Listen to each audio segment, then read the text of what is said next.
పల్లె ప్రజలు ఆనందోత్సవాలతో 3 రోజుల పాటు జరుపుకునే తెలుగు పండుగ సంక్రాంతి. ఇది ధనుర్మాసంలో వస్తుంది.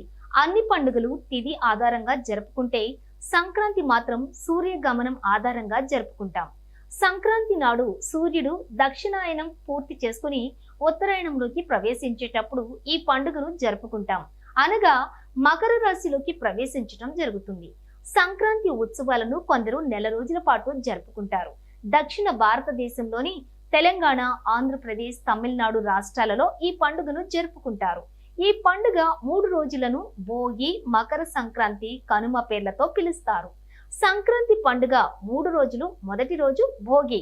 భోగి అనే పదం భుజ్ అనే సంస్కృత పదం నుండి వచ్చింది. ఆ రోజున తెల్లవారుజామున భోగి మంటలు వేస్తారు. శీతాకాలంలో పేరుకున్న చెత్తను అగ్నిలో కాల్చివేయటమే భోగి. ఇలా చేయటం వల్ల దురదృష్టాలు తొలగిపోతాయని నమ్మకం. సంక్రాంతిలో నెల రోజుల నుండే చేసిన గొబ్బెమ్మలను పిడకలు చేసి భోగి మంటలలో వేస్తారు. రంగురంగుల ముగ్గులు వేయటం, పాలు పొంగించటం చేస్తారు. సాయంత్రం బొమ్మల కొలువులు పెడతారు. చిన్న పిల్లలకు రేగు పండ్లు, పూలను తలపై పోస్తారు. ఇలా చేయటాన్ని భోగి పండ్లు పోయటం అని అంటారు. ఇది రైతులకు పంటలు చేతికి వచ్చే సమయం కాబట్టి తమను తాము భోగ భాగ్యాలతో ఎప్పటికీ ఇలాగే ఉంచమని కోరుకుంటూ ధాన్యం, పాలు కలిపి వండిన నైవేద్యంతో ఇంద్రుణ్ణి, విష్ణువుని పూజిస్తారు. రెండవ రోజు మకర సంక్రాంతి. క్రాంతి అనే పదానికి సంక్రాంతిలోని ముందుకు జరగటం అని అర్థం. సూర్యుడు మకర రాశిలోకి కదలటం వల్ల మకర సంక్రాంతి అని పిలుస్తారు. అయ్యప్ప దీక్ష చేసేవారు 40 రోజుల తరువాత అయ్యప్పను, మకర జ్యోతిని కూడా ఈ రోజే దర్శించుకుంటారు. ఈ రోజు గాలిపటాలు ఎగరవేయటం, పందాలు కాయటం చేస్తారు. ఆడవారు ముగ్గులు వేయటం, ముగ్గుల పోటీలు జరుపుకోవటం చేస్తారు. ఈ పండుగ రోజు ధాన్యం, వస్త్రాలు, నువ్వులు, దుంపలు, చెరుకు దానం చేస్తారు.